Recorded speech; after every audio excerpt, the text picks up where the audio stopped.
3 सितंबर 2025 को चीन में हुआ विक्ट्री परेड।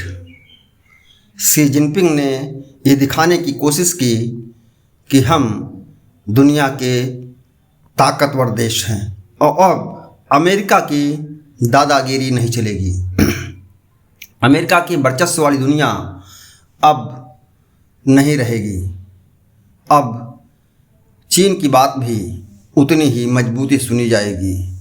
अपने सैनिक परेड की उन्होंने जिस तरह से नुमाइंदगी की और दुनिया के 26 देशों को आमंत्रित किया, भारत को भी उन्होंने आमंत्रित किया था, लेकिन भारत अपनी नीतियों को रखते हुए और एशिया में वो चाहता है कि खाली अकेले चीन नहीं बल्कि भारत भी एक धुरी है।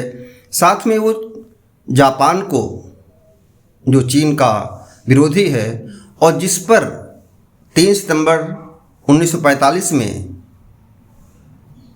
जापान ने हार मान ली थी और चीन विजयी हुआ था, इसी के उपलक्ष्य में ये विक्ट्री परेड था, जहाँ पर चीन ने अपनी घातक मिसाइलों, पनडुब्बियों, ड्रोन सबका प्रदर्शन किया। चीन की DF-61 JL-15 मिसाइलें, जो उनकी DF-61 है, इसकी मारक क्षमता 15 से 20 हज़ार किलोमीटर दूरी है, यानी दुनिया कोई भी स्थान उसके पकड़ में है और एक साथ वो MIRV तकनीक के तहत कई स्थानों पर हमला कर सकती है मिसाइल। उसकी कोई काट नहीं है। ऐसे ही तमाम हाइपरसोनिक मिसाइलों का प्रदर्शन किया और इसके साथ उसने अपने रक्षा प्रणाली का प्रदर्शन किया जो हाइपरसोनिक मिसाइलों को रोक सकती है। दुनिया को संदेश देने का प्रयास किया गया इस विक्ट्री परेड के दौरान कि दुनिया में चीन की जो हैसियत है वो अब अमेरिका प्रथम की नीति को नहीं चलने देगा। इस बात को लेकर के ट्रंप भी नाराज़ हुए। कल ही उनकी प्रतिक्रिया आई कि चीन, उत्तर कोरिया और रूस मिलकर के अमेरिका के साथ में साजिश कर रहे हैं और ये साजिश हम कामयाब नहीं होने देंगे, ये डोनाल्ड ट्रंप कह रहे हैं। लेकिन जिस तरह से चीन ने अपनी संप्रभुता के साथ साथ अपनी सैनिक क्षमता और नेतृत्व क्षमता का प्रदर्शन किया, उससे पता लगता है कि आने वाले समय में दुनिया की समस्याएं और जटिल होंगी।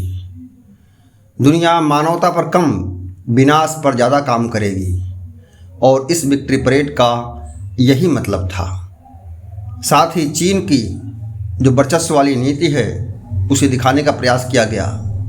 भारत को भी यहाँ पर अपनी रक्षा तैयारियों को मजबूत करना होगा और देखना होगा कि हमारी रक्षा तैयारियाँ कहीं से कमज़ोर ना हो। ये अलग बात है कि चीन ने अभी तक कोई बड़ा युद्ध नहीं लड़ा 1962 के बाद। वियतनाम में वो बुरी तरह से मात खाया था और फिर वो अपनी बॉर्डर पर, जो दुनिया के करीब 14-16 देशों के बीच में उनकी बॉर्डर डिस्प्यूट है, स्लाइसिंग नीति के तहत वो आगे बढ़ते हैं, फिर कदम पीछे खींचते हैं। यानी 4 कदम आगे बढ़े, 2 कदम अपना खींच लिए, तो भी 2 बढ़तों के पास हो गई। इस तरह से चीन अपनी नीति का पालन करता है और आज शी जिनपिंग माओ के ड्रेस में थे, माओ वाला सूट पहने थे। माओ त्से-तुंग, जो चीन के वर्तमान चीन के संस्थापक हैं, जो उनकी पार्टी राज कर रही कम्युनिस्ट पार्टी, उसके संस्थापक माओ ने उसी तरह सूट पहनते थे वो और ऐसे ही काम करते थे। यानी शी जिनपिंग दिखाना चाहते हैं कि अब वो चीन के लगातार राष्ट्रपति बने रहेंगे जब तक जीवित रहेंगे और ऐसा उन्होंने अपने संविधान में परिवर्तन भी कर लिया है। संयोग देखिए कि पुतिन, शी जिनपिंग और किम जोंग सब की सत्ता नहीं हटने वाली जब तक जीवित रहेंगे, ऐसा उन्होंने अपना वर्चस्व बना लिया है। चीन में, उत्तर कोरिया में कोई चुनाव नहीं होते और चीन में रूस में चुनाव होते भी हैं तो उसमें सबको इजाज़त नहीं है कि वो चुनाव लड़े। यानी पुतिन भी बहुत स्ट्रांग हैं। तो इस तरह से चीन, उत्तर कोरिया और रूस की जो तिकड़ी है, साथ में ईरान और 22 और देशों की जो इसमें परेड में शामिल हुए लोग ये सब मिल करके चीन के नेतृत्व में दुनिया को देख रहे हैं। तो क्या दुनिया अब चीन के नेतृत्व में चलेगी? दिखाने का प्रयास तो शी जिनपिंग का यही है कि चीन दुनिया का नेतृत्व करेगा। तो क्या अमेरिका इसे बर्दाश्त करेगा?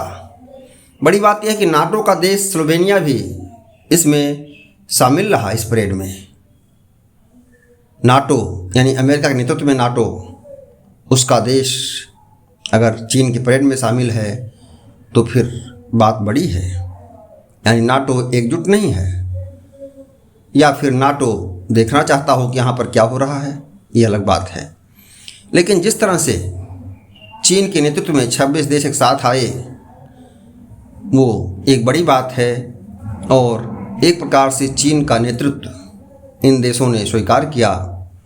अब पश्चिम की बात क्या होगी, नाटो क्या करेगा और रूस यूक्रेन युद्ध में कहाँ तक इसकी बात चलेगी। नमस्कार साथियों, मीडिया गुरु को आप लाइक, सब्सक्राइब और शेयर, धन्यवाद आपका।